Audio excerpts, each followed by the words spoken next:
You heard emanating from the far northwest was not the toppling of giant redwoods, but rather it was the crashing of a giant redhead and his team, the Portland Trail Blazers, as they fell from the championship throne of the NBA.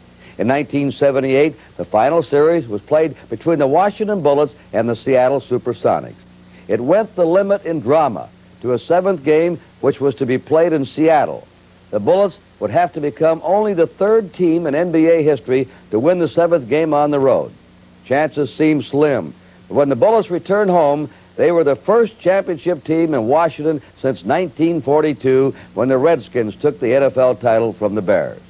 For the Bullets story and more about 1978 in the NBA, let's go to Len Berman. It doesn't weigh much, and its cost is minimal, and yet it's the dream of every player who has ever laced up sneaks and played the sport of basketball. This is the NBA Championship Trophy, and in the year 1978, it became the property of the Washington Bullets. Their championship series with Seattle had more excitement than the Super Bowl. It lasted one game longer than the World Series, and yet when you mention the National Basketball Association, nobody accuses it of being our national pastime. But while the country may not have been taken by storm by the NBA again this past year, this particular city was, as the NBA in 1978 suddenly became the pastime of our nation's capital. 1978, the year for old standbys. Yankees and Canadiens and Cowboys all won titles again. And yet it was the Washington Bullets who were paying state visits, as this town, which had seen it all from Walter Johnson to Watergate, went basketball crazy. And while nobody was suggesting that this monument was really named for Kermit Washington, or that the free he was talking about was named Lloyd, or that they were printing new million-dollar bills here with David Thompson's picture on it, some of the machinations of NBA 78 were equally far-fetched. The face of the NBA map seemingly twitched uncontrollably. Philly's George McGinnis popped up in Denver, while Bobby Jones surfaced in Philly. Lloyd Free popped up in San Diego. Norm Van Leer in Milwaukee. Charlie Scott first in Los Angeles, and then again in Denver. And in a wild scramble, Marvin Barnes came to Boston. Kermit Washington went to San Diego. Tiny Archibald became a Celtic, while Sidney Wicks became a Clipper. Rick Barry gathered a bundle as a free agent in Houston. Marvin Webster found his fortune in New York. And don't think for a moment that only players were playing musical chairs. Coach Willis Reed got canned, so Red Holtzman popped back up in New York. Cotton Fitzsimmons wound up in Kansas City. Dick Vitale in Detroit. Larry Costello in Chicago. Red Auerbach refused to general manage in New York or coach in Boston. As his protege, Tommy Heinsohn, got fired, so did his replacement, Tom Sanders, so a player, Dave Cowens, became coach. And when owners got tired of changing players and coaches, they swapped whole franchises. The owners of Boston and Buffalo did it, so say goodbye to Buffalo and say hello to San Diego. On the court, nothing was predictable either. Defending champ Portland fell apart in a staggering series of injuries as Bill Walton challenged his team's medical practices, demanded to be traded, bid his talents to everyone, and sat out the new season.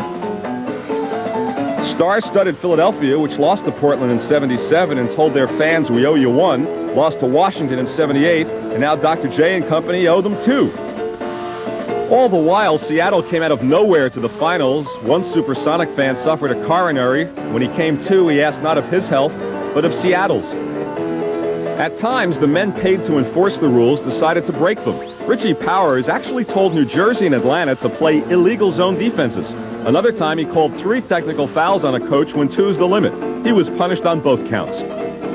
Kermit Washington, then of L.A., rearranged Houston's Rudy Tomjanovich's face with one punch, got suspended, fined, traded, reinstated, and sued, all in a 2-month stretch.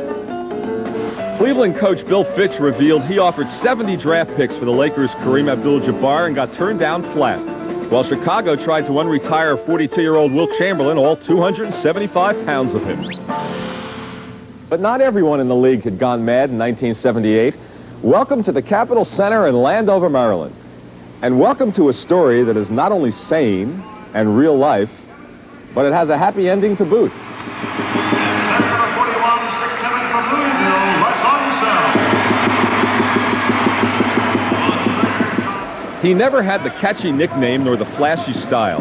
After 10 years of toiling in the trenches, playing in 2 championship series and not winning a single game, after a decade of playing like a champion, he finally got the title to go along, as Wes Unseld became the playoff MVP and gave Washington its first sports championship in 36 years. He added the ingredient that we never had.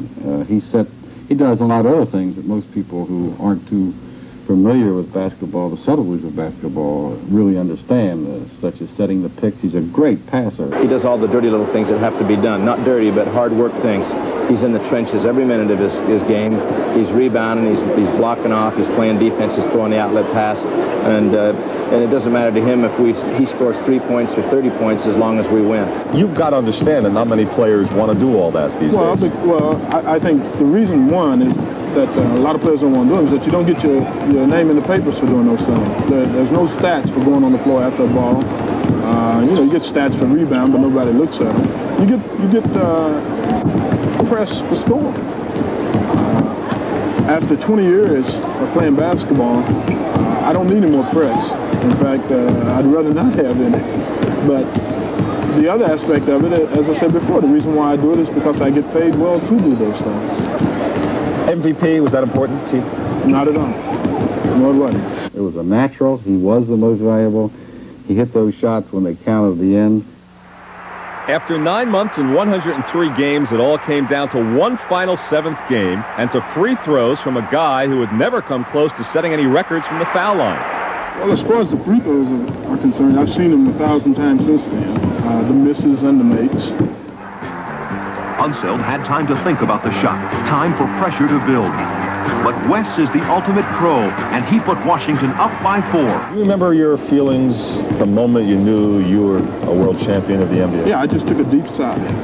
When I made that last free throw, I said, well, this is it. I guess emotion sort of took over, and I kind of hugged him. And it was a very special moment. I've said this before publicly, and I'm pleased to say it again. Wesley's the finest young man I've ever known in my whole life, bar none. And there were champions who didn't play for Washington, all-stars all. San Antonio's George Gervin, the league's scoring champ, averaged over 27 points a game, just beating out David Thompson. Chuck Robinson of New Orleans was the rebounding king. Bill Walton, the regular season most valuable player. And Walter Davis of Phoenix, the league's rookie of the year. And there were streaks. Portland's 44-game home winning streak was snapped by Denver. But no streak compares with John Havlicek's, who after 16 years hung him up at Boston Garden. What more can I say? Thank you, Boston. I love you. 16 years of championships and records and moving without the ball and clutch play, a thoroughly class act which will be impossible to duplicate. And we can't leave the NBA in '78 without talking about opera. There have been some great slogans to hit this town. Tippecanoe and Tyler 2, the buck stops here. But none can compare with Dick Motta's Fighting Bullets slogan, the opera ain't over till the fat lady sings. It may have helped the Bullets, but it definitely set back opera 50 years.